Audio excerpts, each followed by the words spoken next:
ये घटना है 12वीं सदी की। तब भारत भूमि पर एक के बाद एक मुस्लिम आक्रांता अपनी निगाह जमाए हुए भारत की ओर आगे बढ़ रहे थे। उन्हीं के क्रम में महमूद गजनवी आए और उनके बाद घोरी आए। गोरी गजनी साम्राज्य के अंतर्गत ही एक छोटे से गौर राज्य के शासक थे। राजा बनने के तुरंत बाद उन्होंने 1175 और 1178 में भारत भूमि पर आक्रमण किए और उनके 1178 वाले आक्रमण में उन्होंने गुजरात पर आक्रमण किया था, जिसमें उनको गुजरात के चालुक्यों द्वारा पूरी तरह से पराजित किया गया। उनके बाद भी वो धीरे धीरे भारत भूमि की तरफ अपनी स्थिति मजबूत करते हुए आगे बढ़ते आ रहे थे। इसी क्रम में मोहम्मद गोरी ने सन 1191 में भारत भूमि पर अपना आक्रमण किया और उस समय भारत भूमि पर अजमेर राज्य में एक महान शासक पृथ्वीराज चौहान शासन कर रहे थे। तो जब उन्होंने भारत में आक्रमण किया तो उनकी लड़ाई पृथ्वीराज चौहान के साथ हुई। सन 1191 की बात है। दोनों सेनाओं में खतरनाक युद्ध हुआ और इसमें अंतिम रूप से हमारे पृथ्वीराज चौहान जी विजय हुए।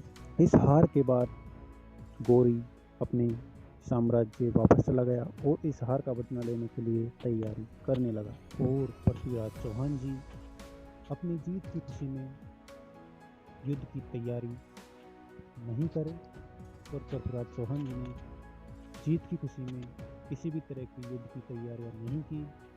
और उधर गोरी अपनी हार का बदला लेने के लिए युद्ध की तैयारियां कर रहा था और अगले ही साल उन्होंने दोबारा तराइन के मैदान में पृथ्वीराज चौहान जी पर आक्रमण कर दिया। इस बार गोरी बड़ी सेना के साथ और बड़ी ताकत के साथ उन्होंने गोरी पर आक्रमण किया। आक्रमण में पृथ्वीराज चौहान जी बड़े आक्रामक सिद्ध हुए और पहले दिन के युद्ध में किसी की भी निर्णायक रूप से कोई भी निर्णय नहीं आया और फिर उन्होंने शाम के समय युद्ध खत्म किया और अगले दिन युद्ध के लिए उन्होंने युद्ध विराम कर दिया और अगले दिन युद्ध करने की घोषणा हुई। लेकिन धूर्त मोहम्मद गोरी ने धोखे की नीति अपनाई।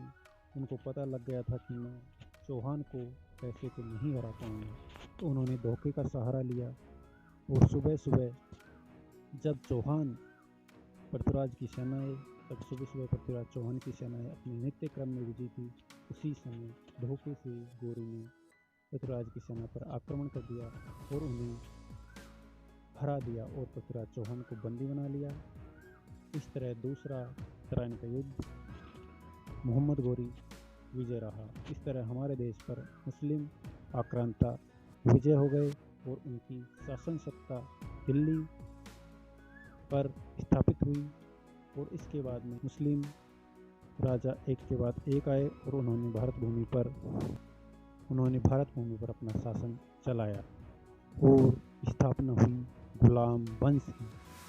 क्योंकि गोरी भारत पर पृथ्वीराज चौहान को हराने के बाद उन्होंने अपने विजित प्रदेश को अपने गुलामों को सौंप दिया और इसी क्रम में कुतुबुद्दीन ऐबक था, उन्होंने भारत पर गुलाम वंश की नींव डाली और भारत गुलामी की रास्ता में आ गया। दोस्तों, तो ये थी तराइन के प्रथम और द्वितीय युद्ध के परिणाम की कहानी। अगर आप इसी तरह की वीडियो पसंद करते हो तो वीडियो को लाइक कीजिएगा, शेयर कीजिएगा और अगर इस वीडियो पर हमको अच्छा रेस्पॉन्स मिलता है तो आगे भी हम भारत के महत्वपूर्ण युद्धों को लेकर इसी तरह की एक और वीडियो बनाएंगे। तो मेहनत करते रहिए, पढ़ते रहिए, अपने माँ बाप के सपनों को साकार करते रहिए। जय हिंद, वंदे मातरम।